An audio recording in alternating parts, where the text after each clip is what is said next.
মহাকারণিক তথাগত সম্যক সম্বুদ্ধ বিরাটময় বুদ্ধের ধর্ম আর বিশুদ্ধ সর্বগুণে গুণান্বিত অনুত্তর পুণ্যক্ষেত্র বুদ্ধের শ্রাবক সঙ্গ এই ত্রিবিধ শ্রেষ্ঠ রত্নকে সর্বপ্রথমে স্মরণ করছি।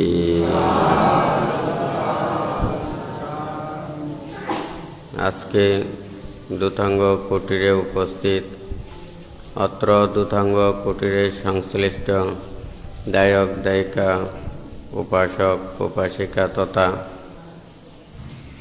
বেতাগী গ্রামের সদ্ধর্মপ্রাণ উপাসক উপাসিকা ও চট্টগ্রাম পার্বত্য চট্টগ্রাম উকিয়া ঢাকা সহ দেশের বিভিন্ন জায়গা হতে আগত সদ্ধর্মের পূজারী উপাসক উপাসিকাবৃন্দা, আপনাদের উদ্দেশ্যে কিছু ধর্ম উপদেশ প্রদান করার প্রারম্ভে প্রত্যেকের প্রতি মৈত্রীপূর্ণ আশীর্বাদ জানাচ্ছি।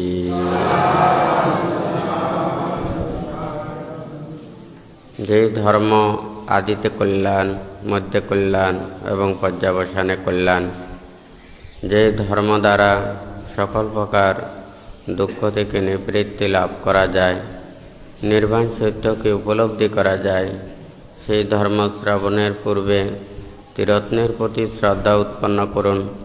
কর্ম ও কর্মফলকে বিশ্বাস করে নীরবে ধর্ম শ্রবণ করুন।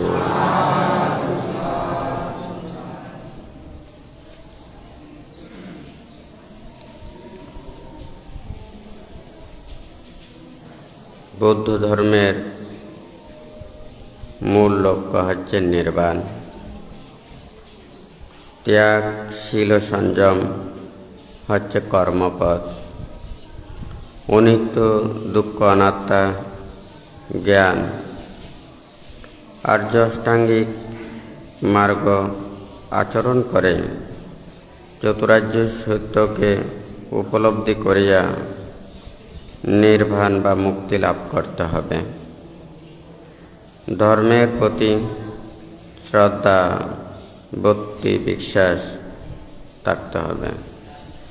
আজকে এখানে আপনাদের উদ্দেশ্যে এই বৌদ্ধ ধর্মের এই ত্যাগের বাণী শিক্ষা আমাদেরকে এটা জানতে হবে।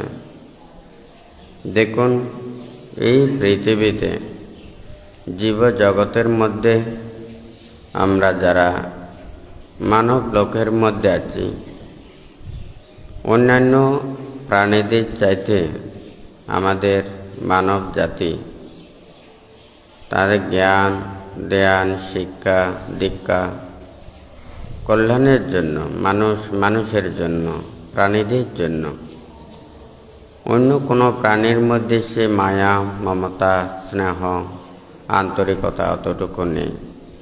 আমাদের মানুষের মধ্যে সবচাইতে বেশি।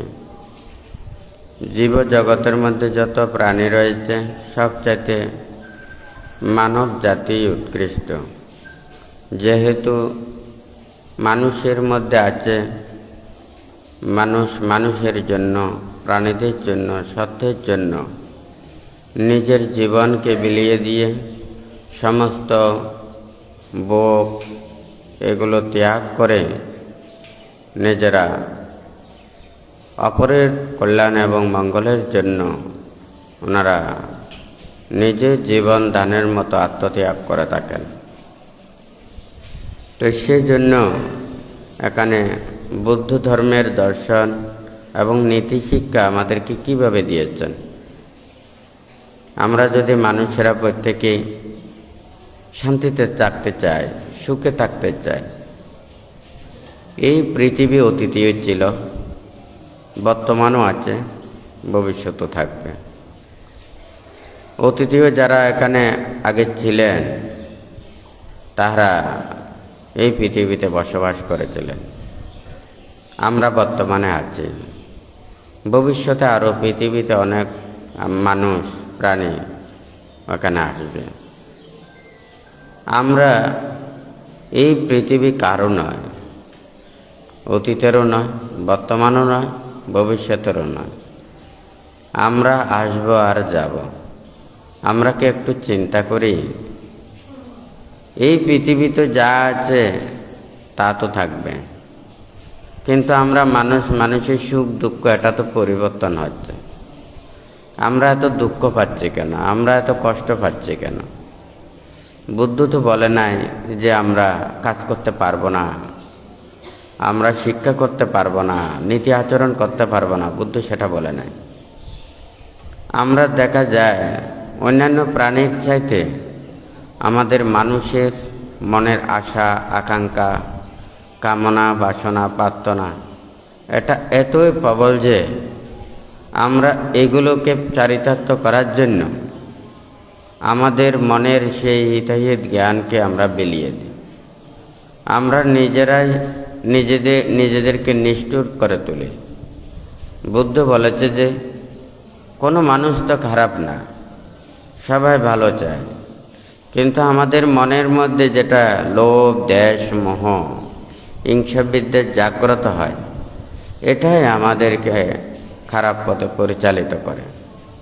তাহলে আমাদের সেই মনের ভিতরে এইগুলোকে দূরীভূত করতে না পারলে আমরা প্রকৃত সুখ লাভ করতে পারব না। একজন মানুষ যখন রোগাগ্রস্ত হয়, দুঃখ পায়, কষ্ট পায়, সেই দুঃখ থেকে নিবৃত্তি লাভের জন্য, সুখ পাবার জন্য ওনারা যেমন বিভিন্ন উপায় অবলম্বন গ্রহণ করেন, বুদ্ধ এই জীবজগতের জন্য জন্ম জরা ব্যাধি মরণ এগুলো থেকে নিবৃত্তি পাওয়ার জন্য এই নির্বাণ সত্য আবিষ্কার করেছেন। এটা আমাদেরকে ত্যাগের মাধ্যমে এটা উপলব্ধি করতে হবে। আমরা সবাই জানি আমাদের মনের যত আশা আকাঙ্ক্ষা কামনা বাসনা প্রার্থনা যত বেশি থাকবে, আমাদের টাকা পয়সা ধন দৌলত যতই থাকুক না কেন, আমাদের মন কিন্তু গরিব। যেহেতু আমাদের ইচ্ছা অপূরণ, যাহাদের আশা আকাঙ্ক্ষা কামনা বাসনা প্রার্থনা নেই, তাহারা গরিব হতে পারে না, তারা ধনী। বুদ্ধ বলেছেন ত্রিরত্নের প্রতি শ্রদ্ধা, প্রকৃত সদ্গুণ এবং সদ্জ্ঞান দ্বারা যারা প্রতিষ্ঠিত হয় তারাই প্রকৃতপক্ষে ধনী। এখানে বুদ্ধ আমাদেরকে বলেছেন এই যে ত্যাগ শীল সংযম, এটা আমাদের মনের মধ্যে এটা উৎপন্ন করতে হবে। ক্ষমা মৈত্রী এগুলো আমাদের থাকতে হবে। আমরা মানুষের মধ্যে এগুলোকে যদি প্রতিষ্ঠিত করতে না পারি, তাহলে আমরা প্রকৃত সুখ লাভ করতে পারব না। জীবন চলার কর্মপথে এখানে যদি চলতে যায় অনেক কিছুর প্রয়োজন হয়, কারণ সব কিছু তো মানুষের জন্য। এখানে কেউ যাহা কিছু আবিষ্কার করছে, যাহা কিছু সৃষ্টি করছে, যাহা কিছু তৈরি করছে, সবাই বলছে এটা আমরা মানুষের জন্য, মানুষের প্রয়োজনের জন্য। কিন্তু আমরা সেই প্রয়োজন আমাদের যেটা অতীব প্রয়োজন, যেমন মনে করুন সারা বিশ্বে যদি একটু করে দেখায়, এই পৃথিবীতে সোনা রূপা এগুলো না থাকলে কোনো মানুষ মারা যাবে না। তবুও সোনার এত দাম, অথচ এই সোনা মাটির একটা অংশ। পৃথিবীতে যদি একটা মানে সোনার পিণ্ডও যদি না থাকে, একটা প্রাণী একটা মানুষও কেহ মারা যাবে না, ক্ষতিও হবে না, হয় নাকি না? কিন্তু এটা অনেক দামি। এটু দিয়ে শুধু আমাদের সৌন্দর্য বৃদ্ধি করায়, আমরা দেখতে সুন্দর পাই, এটা শুধুমাত্র, এটা বলার অর্থ আছে। অর্থাৎ যাহা দ্বারা যাহা না থাকলে আমাদের পৃথিবীর কোনো প্রাণীর মানুষের কোনো ক্ষতি হয় না, তাহার জন্য আমরা এত বেশি উদ্গ্রীব। ঠিক তদ্রূপ এই পৃথিবীতেও আমরা তো সবাই বেঁচে থাকতে চাই, মানুষ মানুষের কাছে থাকতে চায়, মানুষ মানুষের প্রীতি আনন্দ দিতে চায়। তাহলে আমরা সৎভাবে করি, ন্যায়ভাবে করি, কাউকে দুঃখ না দিয়ে, কাউকে কষ্ট না দিয়ে, কাউকে আঘাত না দিয়ে আমরা কল্যাণ সাধন করি, সহযোগিতা করি, শ্রীবৃদ্ধি করি, তাহলে তো আমাদের আর দুঃখ থাকে না।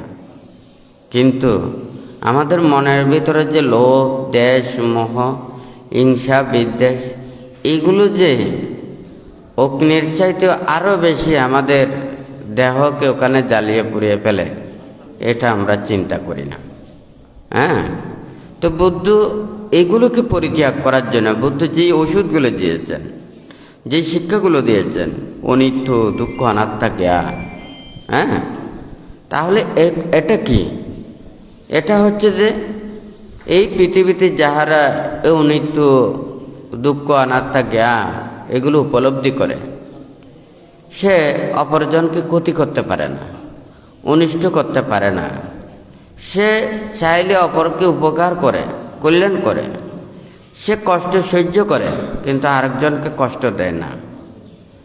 তাই এটা আমাদের এই পৃথিবী এটা উলট পালট প্রতিক্ষণে হচ্ছে, এটা পরিবর্তনশীল, কিন্তু আমরা চাই এটা পরিবর্তন, এটা যাতে না হোক।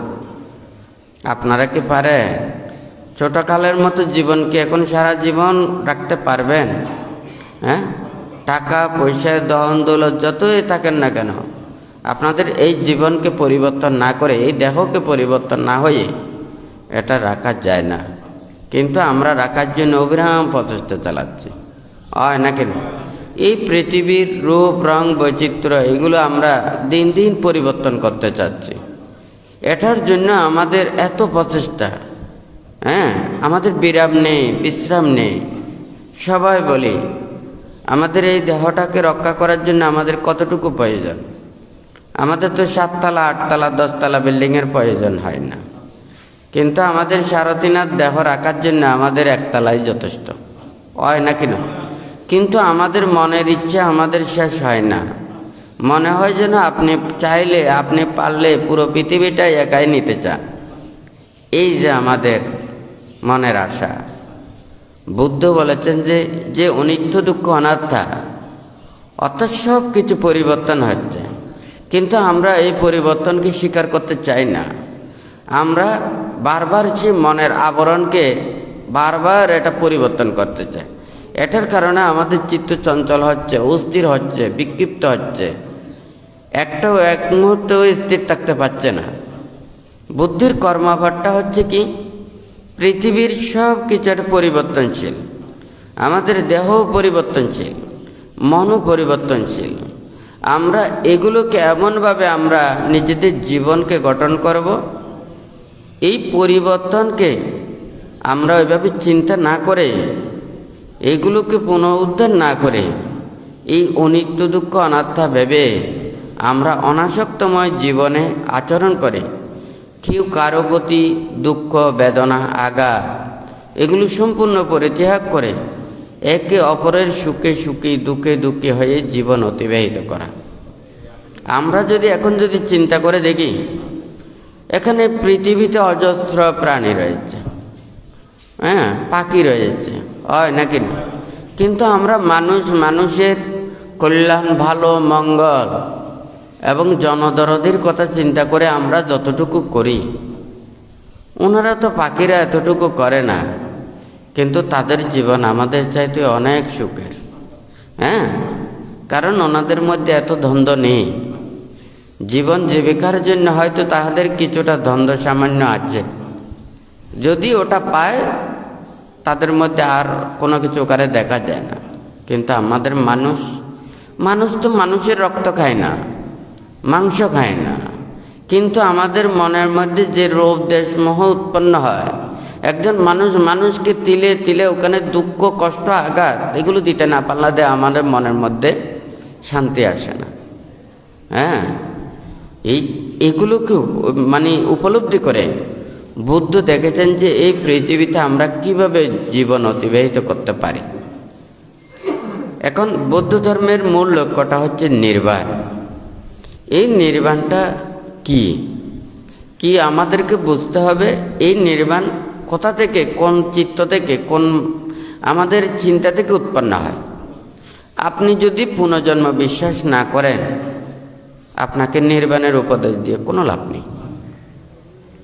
হ্যাঁ, কারণ যখন আপনি পুনঃজন্ম বিশ্বাস করবেন, কেন পুনঃজন্ম হয়? কারণ ওর এই ইন্দ্রিয়ের প্রতি আসক্তি, দেহের প্রতি আসক্তি। এখন যদি কোনো প্রাণী নয়, সবাইকে যদি জিজ্ঞাসা করি, হ্যাঁ, এই দেহের সুখ অনুভব করে, ইন্দ্রিয়ের সুখ অনুভব করে, এই পৃথিবীতে বেঁচে থাকতে চায়। কেউ এই পৃথিবীর মায়া মমতা এগুলো ছেড়ে ওখানে ত্যাগ করতে চায় না। সেই জন্যই পুনঃ পৃথিবীতে ধারণ করতে হয়। এইটা হচ্ছে যে বুদ্ধের এই যে নির্বাণ সত্য উপলব্ধি। যারা পুনঃজন্ম বিশ্বাস করবেন না, তাহাদের জন্য নির্বাণের কথা বলে কোনো লাভ নেই। এটা প্রথম কথা। যখন সে যদি পুনঃজন্ম বিশ্বাস করে, তখন সে চিন্তা করবে কেন এটা জন্ম হয়, তারও জন্ম নিলে তো আরও ভালো। হ্যাঁ, বারবার মানুষ এই জন্ম নেব, খাবো, ঘুরবো, বেড়াবো, হয় নাকি না? বিভিন্ন প্রাণীকুলে জন্ম নেব। এখন তো আপনারা তো মানুষ হয়ে তো সমুদ্রের তল দেখতে পারেন না, মাছ হয়েও জন্ম নিলে সমুদ্রের তলেও দেখতে পারবেন, হয় নাকি নয়? পাখি হয়ে জন্ম নিলে ডানা দুইটা যখন পাবেন, ঘুরে ঘুরে সব দেখতে পারবেন। হ্যাঁ, আর যদি ওখানে হিংস্র প্রাণী হয়ে জন্ম নেন, জঙ্গলের মধ্যে জঙ্গল ঘুরে ঘুরে ওখানে বেড়াতে পারবেন, হয় নাকি না? এই পৃথিবী কত মধুর, হয় নাকি না? একবার দেখবেন, হ্যাঁ, একবার খাবেন, আর একবার আপনাকেও খাবে। হ্যাঁ, এই মধুরের সাথে দুঃখও রয়েছে, বেদনাও রয়েছে। হ্যাঁ, এই পুনঃ জন্ম ধারণ যারা চায় না, তাহাদের জন্য হচ্ছে যে নির্বাণ। হ্যাঁ, এই নির্বাণ উপলব্ধি এটা অর্জন করতে হবে। এটা কোনো জিনিস না, এটা কোনো দ্রব্য না, এটা ত্যাগ দ্বারাই ওটা সৃষ্টি করতে হবে নিজেকে। হ্যাঁ, এটা যতক্ষণ না পর্যন্ত সে নিজের চিত্ত এই দেহ থেকে আসক্তি পরিত্যাগ করতে পারবে না, হ্যাঁ, এই ইন্দ্রিয়ের আসক্তি পরিত্যাগ করতে পারবে না, ততক্ষণ পর্যন্ত তার মুক্তি নেই, নির্বাণ নেই। এখানে সেজন্য এখানে বানতে বলেছেন, বৌদ্ধ ধর্মের মূল লক্ষ্য হচ্ছে যে নির্বাণ। ত্যাগশীল সংযম হচ্ছে যে এই কর্মপথ এবং অনিত্য দুঃখ অনাত্মা জ্ঞান। তাহলে আর্য অষ্টাঙ্গিক মার্গপথ আচরণ করে চতুরার্য সত্য উপলব্ধি করে এই নির্বাণ এবং মুক্তি লাভ করতে হবে। এখন এই নির্বাণ এবং মুক্তির কর্মপথ আমাদের মানুষের মধ্যে মানে প্রয়োজন কতটুকু, সমাজ জীবনে এবং আমাদের জীবনযাত্রার কর্মপথে এটার মূল্যায়ন এগুলো মানে দেখতে হবে। হ্যাঁ, এই মূল্যায়নগুলো হচ্ছে যে কি, যেমন মনে করেন সমাজের মধ্যে আমরা যদি বুদ্ধ কি চিন্তা করেছেন, এটা মানুষের মধ্যে কতটুকু উপকার করতে পারে। হ্যাঁ, বুদ্ধ যে এই উপদেশগুলো দিয়েছেন, নীতি শিক্ষাগুলো দিয়েছেন, তাহলে মুক্তির জন্যও এটা, আবার আমাদের সাধারণ মানুষের জীবনযাত্রার জন্যও এটা কিভাবে হতে পারে। যেমন মনে করুন, আমরা দেখুন এখানে আপনি যদি যত এই পৃথিবীর সমস্ত কিছুই যদি আপনাকে দিয়ে থাকে, হ্যাঁ, দেখা যায় ওখানে এই সুখও কিন্তু স্থায়ী নয়। হ্যাঁ, সুখও অস্থায়ী, আবার দুঃখও অস্থায়ী, কোনোটা স্থায়ী থাকে না। আপনার টাকা পয়সা ধন দৌলত যতই থাকুক না কেন, এখন মাথা ব্যথা করবে, কে এটা চলে যাবে, আবার পিঠ ব্যথা করবে, গা ব্যথা করবে, একটার পরে একটা আসবে। হ্যাঁ, তাহলে এটাকে আপনার উপশমের জন্য আপনার প্রতিক্ষণ আপনার চিত্ত চঞ্চল হচ্ছে, অস্থির হচ্ছে, বিক্ষিপ্ত হচ্ছে, স্থির নেই। যখন অনিত্য দুঃখ অনাত্মা দ্বারা যারা যখন উপলব্ধি করেন, তখন তার চিত্ত যখন স্থির করেন, যখন মনোযোগ দেন, একাগ্রতা থাকেন, ওর মন আস্তে আস্তে স্থির হয়। হ্যাঁ, একাগ্রতা বর্ধিত হয়। আর যখন এই দুঃখগুলোকে সে সহ্য করতে পারে না, তার মন অস্থির হয়, ব্যাকুল হয়, সে একটা ছোট দুঃখেও তার মন অস্থির হয়। আর কিন্তু যখন সে অনিত্য দুঃখ অনাত্মা এটা ভাবে, তখন বিশাল দুঃখেও তার মন স্থির থাকে। তাহলে এখানে অনিত্য দুঃখ অনাত্মা উপলব্ধি দ্বারা আমাদের বৌদ্ধ ধর্মের শিক্ষাটা হচ্ছে আমরা সৎ চিন্তা করব, সৎ প্রচেষ্টা চালাবো, সৎকর্ম করে যাব।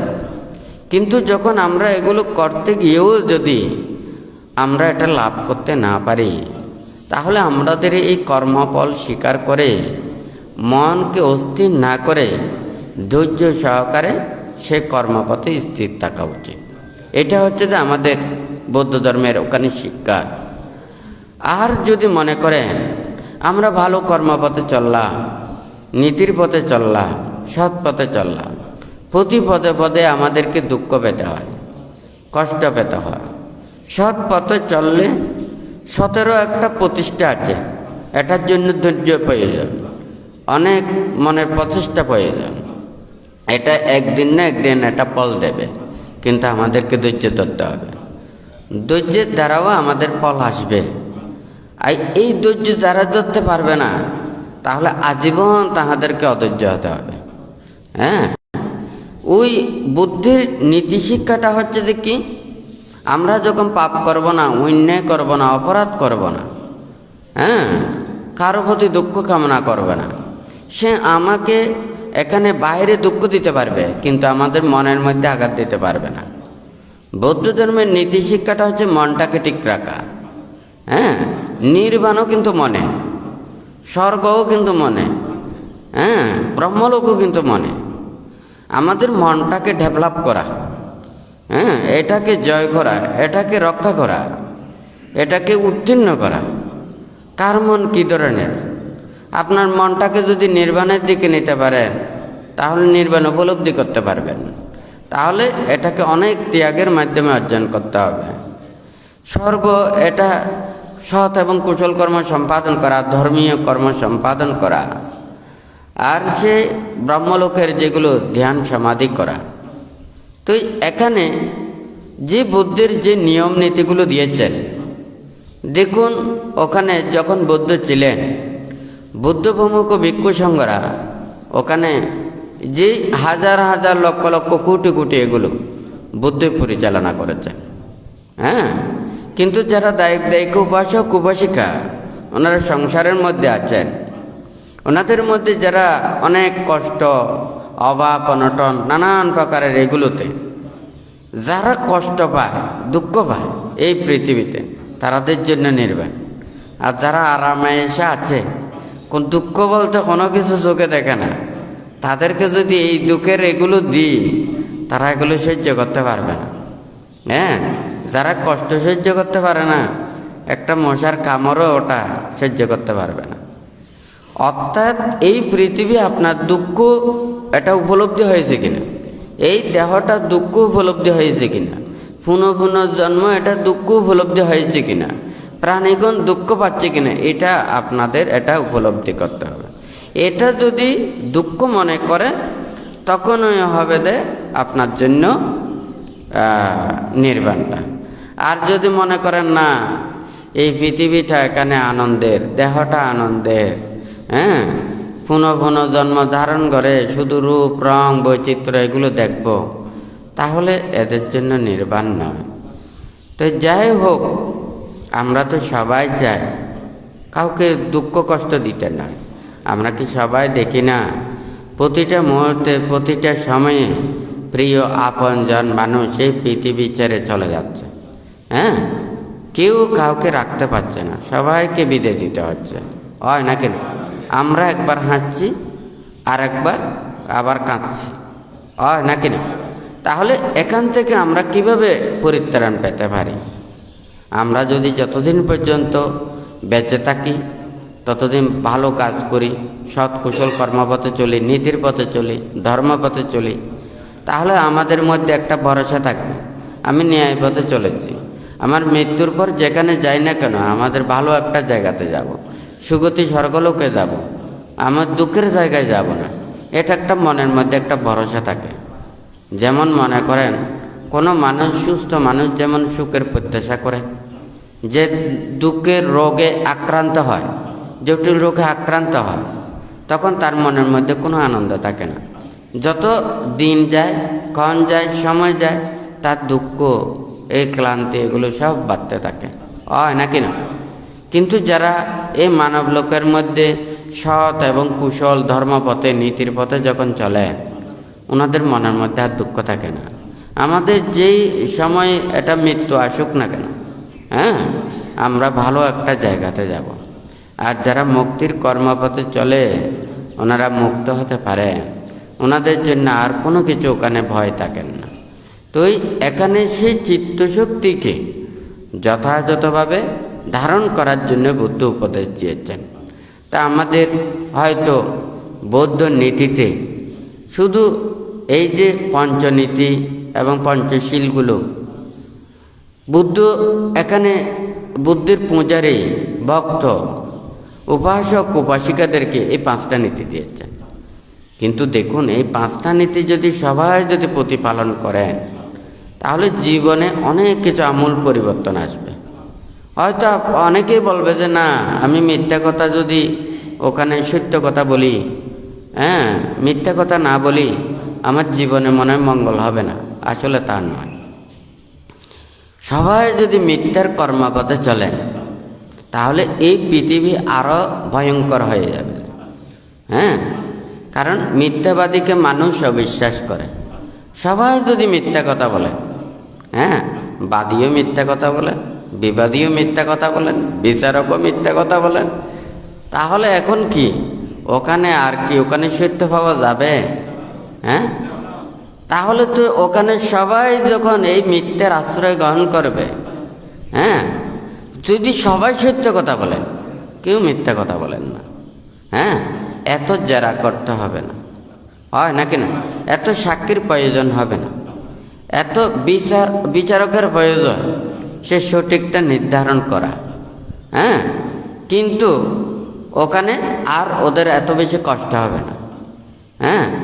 এখন যদি পুরো পৃথিবীতে যদি কেউ যদি কারো বৈধ জিনিস যদি কেউ যদি হস্তগত না করে, অর্থাৎ চুরি না করে, এই পৃথিবীতে যদি কেউ যদি বেবিচার না করে, মিথ্যে কথা না বলে, মদ গাঁজা না খায়, প্রাণী হত্যা না করে, আমরা মানুষের মধ্যে মানুষ, আমরা কত সুখে থাকবো। তাহলে বুদ্ধ মাত্র এই 5টা নীতি দিয়েছেন। এই 5টা নীতি ধারণ করতে পারলে পৃথিবীতে অনেক এখানে শান্তি বর্ষিত হবে, সুখ বর্ষিত হবে। মিথ্যার কর্মপথে চললে কোনোদিন ওখানে শান্তি পাওয়া যায় না, সুখ পাওয়া যায় না। আপনিও একে ঠকাবেন, এও আরেকজনকে ঠকাবে, এইভাবে ঠকাতে ঠকাতে হবে, সবাই কষ্ট পাবে। সেই জন্য বুদ্ধ এখানে কারো কাছ থেকে কোনো কিছু চায়নি। বুদ্ধ চেয়েছেন নীতি, বুদ্ধ চেয়েছেন শিক্ষা। সে যদি বুদ্ধ কর্মবদ্ধা অষ্ট পরিষ্কারটা ধারণ করে, উনি পাত্র দ্বারা পিণ্ড গ্রহণ করে, ওনারা সুন্দরভাবে নিজের জীবনকে শুদ্ধ করে রাখেন। বুদ্ধ শিখিয়েছেন, সে যদি দিনে আনে দিনেও খায়, সে যদি সৎ পথে চলে, নীতির পথে চলে, তার জীবনে সবচাইতে মহৎ। বুদ্ধ সৎ নীতিকে ধারণ করতে বলেছেন। সেই কর্মপথটাই উনি দেখে যাচ্ছেন। একজন ভিখারির লক্ষ লক্ষ টাকা আছে, বুদ্ধ বলছেন না, আমার তো শুধু অষ্ট পরিষ্কার। তার চাইতে যদি বেশিও কিছু বুদ্ধকে দিতে চান, বুদ্ধ বলেন যে না, আমি নেব না। এখন কি কথাটা সত্য না মিথ্যা? মানে বুদ্ধ সবার চাইতে নিচে থাকতে চান। এখন সবাই জ্ঞানের পরিচয় দিতে চায়, বুদ্ধ বলছেন না, আমি নীরবেটাই পছন্দ করি। কেউ বলবে যে না, আমরা তো আমাদের অনেক জ্ঞান আছে, আমাদের অনেক কিছু জানি, অনেক কিছু, এখন তো আরো বেশি। কার উপরে কে জ্ঞানী, কার উপরে কে জানে, হয় না কেন? বুদ্ধ বলেছে আমার জানার প্রয়োজন নেই, আমার লাভেরও প্রয়োজন নেই, আমি নিজের দেহটাকে জানি। আমি যদি এই পুরো পৃথিবীতে যদি সুখ যদি থাকে, এই পুরো পৃথিবীও যদি স্বর্গের মতো না আপনারা যদি বানান, আপনার সারথিনার জায়গা যদি আপনার যদি সুস্থ না থাকে, মন যদি স্থির না থাকে, কলুষমুক্ত না থাকে, তাহলে আপনি সুখ পাবেন না। হ্যাঁ, রূপ রং বৈচিত্র্য আপনার চিত্তকে আরও বেশি চঞ্চল করবে, কিন্তু সুখ পাবেন না। বুদ্ধ বলেছেন এই সারথিনার জায়গাটাকে পরিশুদ্ধ করা, মনটাকে স্থির করা, সবসময় সত্য ধর্মকে এটাকে ভেবে নিজের জীবনকে প্রতিষ্ঠিত করা হয় নাকি না? তাহলে বুদ্ধির চিন্তা, বুদ্ধির এই চেতনা, এটা কিন্তু অনেক মহৎ। কিন্তু আমরা যারা লৌকিক প্রিয়, আধুনিক প্রিয় এবং প্রযুক্তি প্রিয়, হ্যাঁ, এগুলো প্রিয় যত ওইদিকে যাবে, কিন্তু নির্বাণের দূরে সরে যাবে। সেই জন্য ভান্তে এদিকে চিন্তা করে কি করে মানুষদেরকে এদিকে নেওয়া যায়। বুদ্ধ যখন বুদ্ধিজ্ঞান লাভ করার পর উনি ধর্মদান করতে চায়নি। সবাই দৌড় দিচ্ছে যে এদিকে, কেউ নীরবতার নয়, কেউ স্থিরতার নয়, সবাই চায় ওখানে বাড়ানোর জন্য, সবাই উপরে ওঠার জন্য, কেউ নিচে নামতে চায় না। মানে সবাই জয়ী হতে চায়, কেউ পরাজিত হতে চায়। বান্ধব তো আগে বলেছে না, আমি জয়ী হতে চাই না, আমি পরাজিত হতে চাই। বুদ্ধ বলেছেন জয়াং বেরাং পাশাবাতি দুঃখাং সেতি পরাজিত উপশান্ত সুখাং সেতি হিত্বা জয়া পরাজয়। এখন জয় হলে শত্রু বাড়বে, পরাজিত হলে তার মনের মধ্যে দুঃখ পাবে। এখন আমি পরাজিত হয়ে নিজের দুঃখকে নিজে আমি দমন করব, কিন্তু আমি জয় হয়ে শত্রুর সাথে মোকাবেলা করার আমার শক্তি নেই, কারণ আমার মিথ্যে বলার অধিকার নেই। আমার গায়ের শক্তি থাকলেও আমি কাউকে হাত দিয়ে দিতে পারবো না, আমার পা দিয়ে দিতে পারবো না। হ্যাঁ, মিথ্যাবাদীর কথার তো শেষ থাকে না, সত্যবাদীর কথায় হয় নাকি না? যার মধ্যে ক্ষমা থাকে, মৈত্রী থাকে, ধৈর্য থাকে, সে সহ্য করতে পারবে, সে মার খেতে পারবে, সে তো দিতে পারবে না। ভান থেকে অনেক সময় অনেকজনে অনেক কিছু বলেছে না, কর্মফল, কর্মফল তো দেখা যায়, কে দেখা যায় না? ভালো কর্মফলও দেখা যায়, খারাপ কর্মফলও দেখা যায়। কি ওখানে দৃষ্ট ধর্ম বেদনীয় কর্ম? খারাপ মানুষকে একটা লাথি দিলে আপনি 10টা লাথি একসাথে পাবেন, হয় নাকি না? আর ভালো মানুষকে আপনি 100টা দিলে একটাও পাবেন না। তাই বলে কি দৃষ্ট ধর্ম বেদনীয় কর্ম নেই? হ্যাঁ, যাহার কর্মফল সে ভোগ করবে। যে এই পৃথিবীতে সবাই আসছে, ভালো মানুষ ভালো কাজ করে যাবে, খারাপ মানুষ খারাপ কাজ করে যাবে। হ্যাঁ, সব গাছে ফুল ফোটায়, হয় নাকি না? সব গাছে ফল ধরে। হ্যাঁ, যে গাছ এটা মিষ্টি জাতের গাছ হয়, তাহলে মিষ্টি ফল দেবে। হ্যাঁ, আর যদি এটা যদি টক জাতের যদি এটা যদি গাছ হয়, এটা টক ফল দেবে। যে মানুষ আমরা সবাই পৃথিবীতে এসেছি, ভালো মানুষ ভালো কাজ করে যাবে, খারাপ মানুষ খারাপ কাজ করে যাবে, কারণ ওর অধিকার, ওর শক্তি, ওর বলটাই হচ্ছে খারাপ, সে খারাপ ফল দেবে না, হয় নাকি না? তো ভান্তে তো ওখানেই তো বলেছে, নিন্দুকেরা চলে নিন্দায়, হিংসুকেরা চলে হিংসায়, ধার্মিকেরা চলে ধর্মে, জ্ঞানীরা লবে প্রজ্ঞায়, হয় নাকি না? সেই জন্য বুদ্ধির এই নিয়ম নীতি শিক্ষা উপদেশ এইগুলোকে ধারণ করে আমাদের প্রত্যেকের মনোজগতের মধ্যে প্রতিষ্ঠিত করতে হবে। আমরা যদি মনের ভিতরে যদি করতে না পারি, হ্যাঁ, বুদ্ধ বলেছেন যে কি আরেকজন আপনাকে অনেক প্রকারের ক্ষতি করতে পারবে, কিন্তু আপনি যদি মনটাকে শুদ্ধ করতে পারেন, মনটাকে জয় করতে পারেন, নিজের মনকে যদি বোঝাতে পারেন, হ্যাঁ, আপনার মনকে বিদীর্ণ করতে পারবে না, চিত্তকে বিদীর্ণ করতে পারবে না। নির্বাণ সত্য উপলব্ধি, এটা হচ্ছে যে মনোজগতের এটা জ্ঞান, এটা বাহ্যিক জগতের নয়, কিন্তু এটা তো দেখা যায় না। সাধারণ মানুষ সে তো বুঝবে না কার অন্তরের ভিতরে কতটুকু জ্ঞান রয়েছে। ধৈর্য সহ্য ক্ষমা মৈত্রী দ্বারা এটা অর্জন করতে হয়। হ্যাঁ, বাহ্যিক কর্ম দিয়ে ওটা দেখা যায় না, এটা ভিতরের জগতের জিনিস। তো যাই হোক, এই পৃথিবীতে আমরা সবাই এসেছি, সবাই এখানে পৃথিবীর কাছে বেঁচে থাকতে চাই, অর্থাৎ মানুষের আমরা একটা ভালো কাজ করলে প্রশংসা পেতে চাই, হয় নাকি না? তাহলে আমরা এই প্রশংসা কামনা করি কিভাবে? আমরা ভালো কাজ করে প্রশংসা করি, হ্যাঁ, প্রশংসা প্রত্যাশা করি। কিন্তু আমরা যদি খারাপ কাজ করে যদি প্রত্যাশা করি, যারা প্রশংসা করেন, হ্যাঁ, এরা যদি ন্যায়ত প্রশংসা না করেন, একজন খারাপ কাজ করেন তাকে আমি প্রশংসা করি, যে ভালো কাজ করে তাকে আমি প্রশংসা করি না, তাহলে ওই প্রশংসার আশায় মানুষ খারাপ হতে বাধ্য হবে, হয় নাকি না? আমি মানুষদেরকে যদি সম্মান করি, তাহলে খারাপ মানুষকে সম্মান করি, হ্যাঁ, তাহলে ওখানে ভালো মানুষকে সম্মান না করি, সবাই বলবে যে কি আমি সম্মান পেতে হলে আমাকে খারাপ মানুষ হতে হবে। হ্যাঁ, আজকে ওখানে বানতে কিছুদিন আগেও বানতে বলেছেন, হ্যাঁ, সবাই অফিস আদালতে এত চাকরি বাকরি কিসের জন্য? টাকার জন্য, হয় নাকি না? এখন যদি বলে তো অফিসে বেতন দেবে না, হ্যাঁ, ওখানে কোম্পানিতে বেতন দেবে না, কাজ করলে ওখানে বেতন দেবে না, কেউ ওখানে যাবে না, সবাই শুধু টাকার জন্য, হয় নাকি না? আমরা মানুষের প্রশংসা পাওয়ার জন্য। কথা সত্য না মিথ্যা?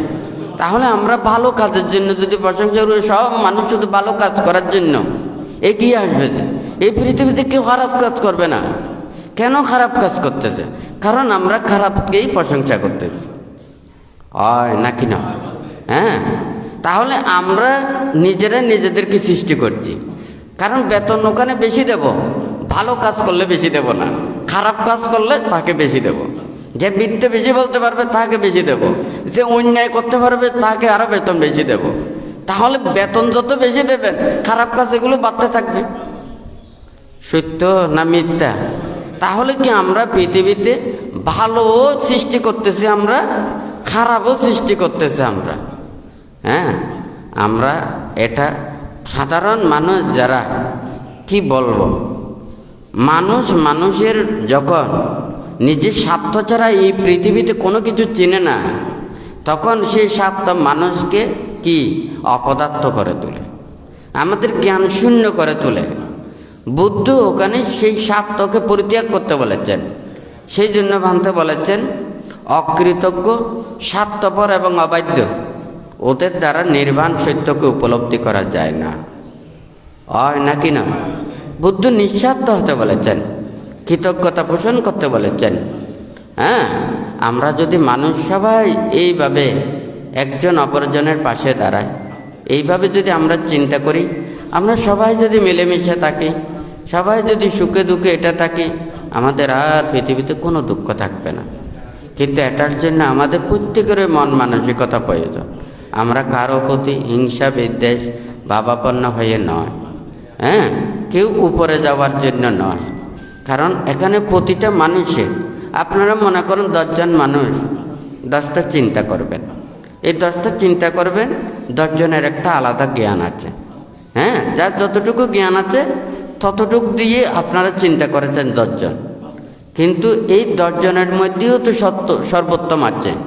হ্যাঁ, এটা করার জন্য তো তারও একটা অভিজ্ঞতা প্রয়োজন। কিন্তু আমাদের মেনে নেওয়ার যদি ক্ষমতা না থাকে, তাহলে আমরা নিজেরটা ছাড়া আর অন্য কোনোটা মেনে নিতে চাই না। তখনই এই ইয়াটা শুরু হয়। একটা যদি মনে করেন একটা বাঁশ ওখানে একটা জায়গা থেকে অন্য জায়গায় নেওয়াটা অনেক কঠিন কাজ, তাহলে এই বাঁশগুলোকে নেওয়ার জন্য ওখানে চালি বাঁধতে হয়। যখন পানিতে যায় অনেক চালি একসাথে বাঁধতে হয়, তখন দেখা যায় সবগুলো একদিকে চলে যায়। হ্যাঁ, বুদ্ধ আমাদেরকে সবাইকে বলেছেন, তোমরা কোনটা চাও? নির্বাণ চাইলে আমার দিকে আসবে, মুক্তি চাইলে আমার দিকে আসবে। তুমি যদি নির্বাণ না চাও, মুক্তি না চাও, তাহলে তোমাদেরকে বলে এখানে কোনো লাভ হবে না। বুদ্ধ যে বলেছেন বুদ্ধং শরণং গচ্ছামি, ধম্মং শরণং গচ্ছামি, সংঘং শরণং গচ্ছামি, এই তিনটা যে কত মহৎ, হ্যাঁ, কত গুরুত্বপূর্ণ।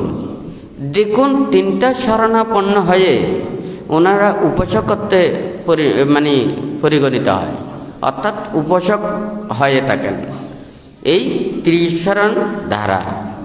আবার এই ত্রিশরণ দ্বারা ওনারা প্রব্রজিত হয়ে থাকেন। হ্যাঁ, আবার এই ত্রিশরণ দ্বারা ওনারা বিক্ষুব্ধ ধর্ম আচরণ করে থাকেন। এই তিনটে গুণ যদি না থাকে, মানে বুদ্ধির প্রতি অশ্রদ্ধা, ধর্মের প্রতি অশ্রদ্ধা এবং সঙ্ঘের প্রতি অশ্রদ্ধা, হ্যাঁ, অশ্রদ্ধা, অভক্তি, অবিশ্বাস যখন থাকবে আর উপাসকত্ব থাকবে না, শ্রমণত্ব থাকবে না। শ্রমণত্ব না থাকলে কি আর ভিক্ষুত্ব থাকবে? হ্যাঁ, তাহলে ঠিক তদ্রূপ বুদ্ধ ওখানে নির্বাণ সত্য, নির্বাণ এবং মুক্তি লাভের জন্য এই ত্রিরত্নের প্রতি প্রগাঢ় শ্রদ্ধা, ভক্তি, বিশ্বাসের কথাটা বলেছেন। কারণ আপনি কার কথা বিশ্বাস করে আপনি এতটুকু ত্যাগ করবেন? রূপ রং বৈচিত্র্য কত মধুর, কত সুখের, ছেড়ে দিলে সবাই ঘুরবেন, হয় নাকি? ঘুরবেন, বেড়াবেন, খাবেন, কোনো ওখানে দরা বাঁধা নেই। হ্যাঁ, গলায়ও কোনো দড়ি নেই, হ্যাঁ, কুটিতেও কোনো বাঁধা নেই, স্বাধীন মন শুধু ঘুরতেছে। বাঁধতে বলেছে না, অনেক সময় দেশনাই বলেছেন তো, ঘুরিতে শুধু ওটা তো ছেড়ে দিয়েছেন, যত পারেন ততটুকু কি ওখানে সুতো লাগাই দেন। এটা যেতে যেতে এমন অবস্থায় হয়ে গেছে, টান দেবেন ছিঁড়ে যাবে, আর ঘুরি পাওয়া যাবে না, হয় নাকি না? আর যদি মনে করেন না এই কুড়িটা আমার তুলতে হবে আবার নামাতে হবে, আপনি সময় মতো তুলবেন, আস্তে আস্তে নামাবেন, অর্থাৎ মন, গুড়িটা হচ্ছে মন। আপনি এই যে ধ্যানের দ্বারা, শীলের দ্বারা, ত্যাগের দ্বারা, কর্মপথের দ্বারা নিজের মন যাতে লক্ষ্যবস্তু থেকে বাইরে না যায়, তাহলে সে সুনির্দিষ্ট সময়ে তোলেন, আবার সুনির্দিষ্ট সময়ে নামান। হ্যাঁ, আর আপনাদের গুড়িটা তো যত পারেন ততটুকু ওখানে সুতলি লাগাইয়ে দেন, যখন টান দেবেন মনটা একেবারে হারিয়ে গেছে, আর কি খুঁজে পাবেন? গুড়িটা পাওয়া যাবে? হ্যাঁ, এই আপনারাও তো এইভাবে দিতে দিতে আপনাদের মনটা এইভাবে হয়ে গেছে, যখন টান দেব তখন ওখানে আপনাদেরকে ওখানে খুঁজে পাওয়া যাবে না।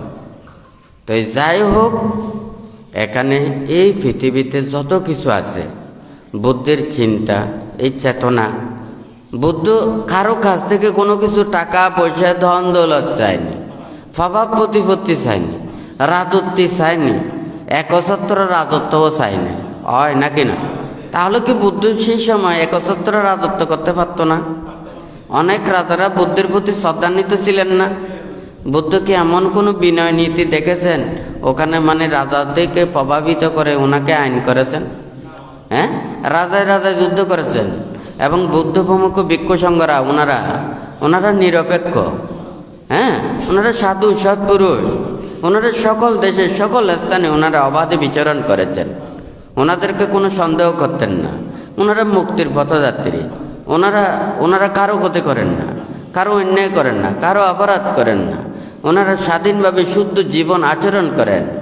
হ্যাঁ, সাধু সৎপুরুষের ধর্ম আচরণ করেন, ওনারা মুক্তির জন্য প্রচেষ্টা চালান, হয় নাকি না?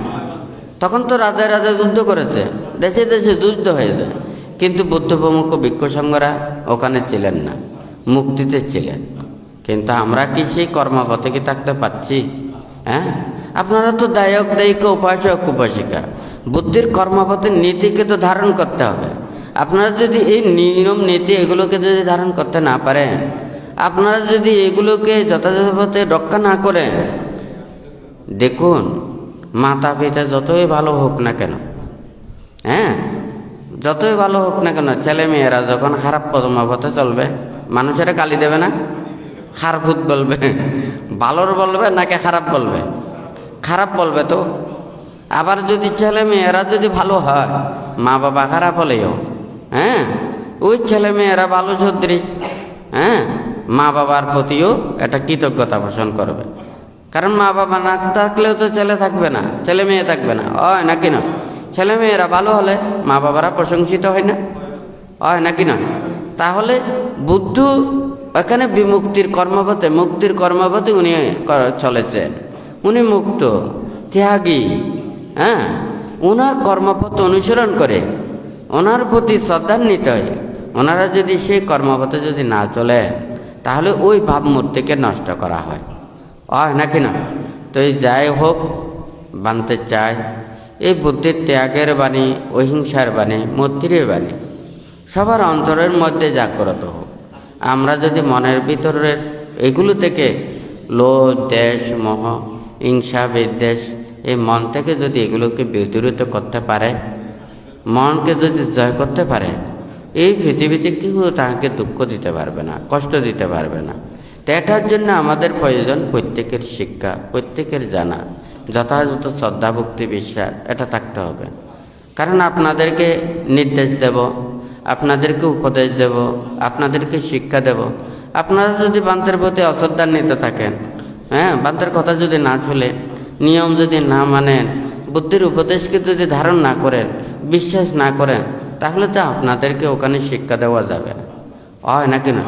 একটা মাস্টার ছাত্রকে শিক্ষা দিতে পারে, যে ছাত্র বাধ্যগত হয়, অবাধ্য ছাত্রকে শিক্ষা দিতে পারে না।